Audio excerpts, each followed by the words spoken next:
je dirais que pour l'ensemble des missions, déjà, l'objectif recherché était de renforcer le cadre réglementaire de l'intégration régionale en appui aux communautés économiques régionales, la CEMAC et la CEAC, dans leur démarche d'harmonisation. Et les différentes études qui sont évoquées sont différents angles par lesquels nous abordons ces questions. Donc, la zone de libre-échange étant l'espace, étant la construction de notre espace régional, la dernière étape avant le marché commun, qui permet qui est l'espace de libre circulation, l'espace de commerce efficient, qui doit nous mener à participer de manière efficace à la ZLECAf. Les autres instruments sur lesquels nous avons travaillé, ou les autres problématiques, la double taxation, les différents douaniers, et pour la troisième, donc le tarif extérieur commun, sont des instruments extrêmement importants puisque ce sont soit des questions qui traitent de contraintes et de barrières au commerce, aux échanges, soit alors de dispositifs qui sont des dispositifs essentiels à la constitution d'une union douanière et d'une zone de libre-échange et dont il faut s'assurer qu'ils sont efficients et qu'ils sont conçus de la manière optimale. Donc, c'était vraiment des réunions très techniques et qui sont en fait le point de convergence d'études qui ont été lancées il y a 6 mois environ. Ce sont des études qui sont tenues sur le premier semestre de 2023 et qui, pour le PERIAC, constituent véritablement le cadrage, la base, le cadre sur lequel le PERIAC se déploie et peut véritablement jouer son rôle d'accroissement de la croissance par une intégration régionale plus efficace.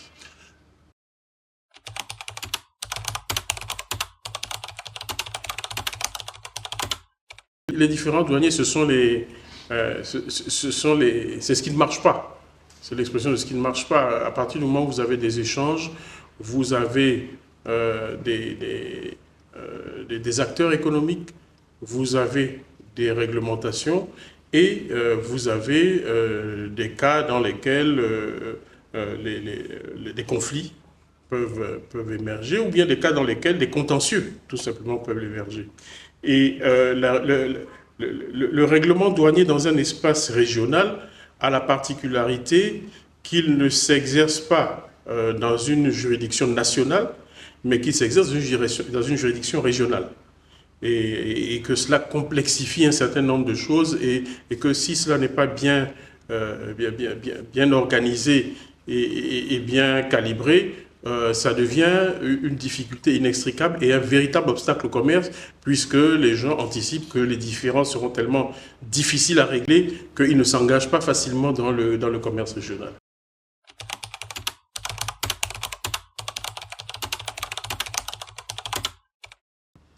Alors, les experts ont fait un travail que j'appelle un travail de fond. C'est un travail d'état des lieux. C'est un travail d'identification des principaux goulots d'étranglement et des principaux obstacles. Ils ont fait aussi un travail de benchmarking en termes de solutions à la double taxation dans différentes communautés régionales qui sont à différents niveaux de maturité. Ça part de l'Union européenne, ça passe par la SACU en Afrique du Sud, en Afrique australe, qui est la plus ancienne d'ailleurs, et la plus ancienne union douanière, et on passe par des modèles dans des zones pratiquement similaires en tout cas, équivalente à la nôtre, la CEDEAO, l'UMOA, pour voir comment ces questions de double taxation qui sont critiques dans un espace régional ont été abordées. Dès lors que vous entrez dans un dispositif d'union douanière ou de marché commun, ça veut dire que les frontières d'entrée dans l'espace deviennent les frontières de votre pays. Alors que dans le même temps, votre ministère des Finances, votre gouvernement a besoin de collecter, des recettes, et une des sources importantes de ces recettes sont les recettes douanières. Donc c'est un peu, il y a ce dilemme, et il faut un cadre réglementaire qui soit à la fois réaliste, c'est vrai, tenant compte des capacités de l'existant, mais aussi suffisamment ambitieux pour voir où est-ce qu'on peut aller. Donc je pense qu'en cela, cette étude était très intéressante, et je crois qu'elle va nous amener à regarder l'avenir, tout en voyant comment on peut consolider ce qui existe déjà.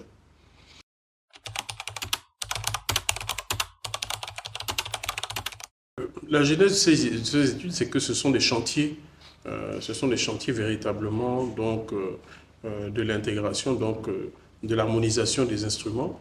Nous faisons un travail qui est un travail technique. Nous donnons des éléments techniques, nous proposons des solutions techniques, mais ce sont des instruments qui participent du corpus réglementaire de la communauté. Donc, les niveaux de validation, les niveaux de décision de validation sont politiques, et ils sont faits à un niveau d'arbitrage qui est au niveau des conseils des ministres ou bien des comités d'experts. Mais en tout état de cause, je pense que nous leur donnons suffisamment d'éléments pour étayer leurs décisions et renforcer les dispositifs déjà existants. Et donc en cela, je pense que nous contribuons avec notre petite pierre à bâtir l'édifice.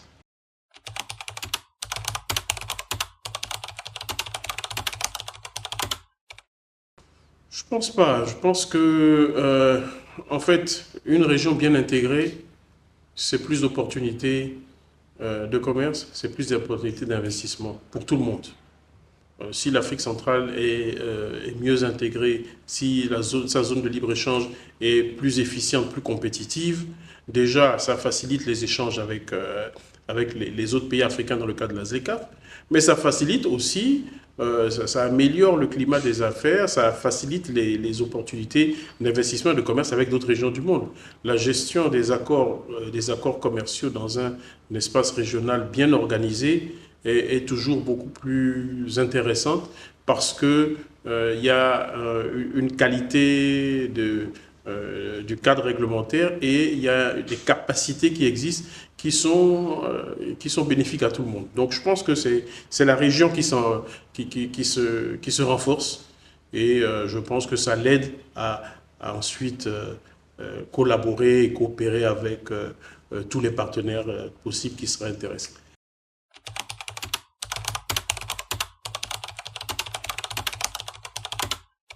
Alors, je dirais qu'à ce stade-ci, peut-être que le mot validation n'est pas le bon, puisque comme je disais tout à l'heure, la validation est une validation qui est politique.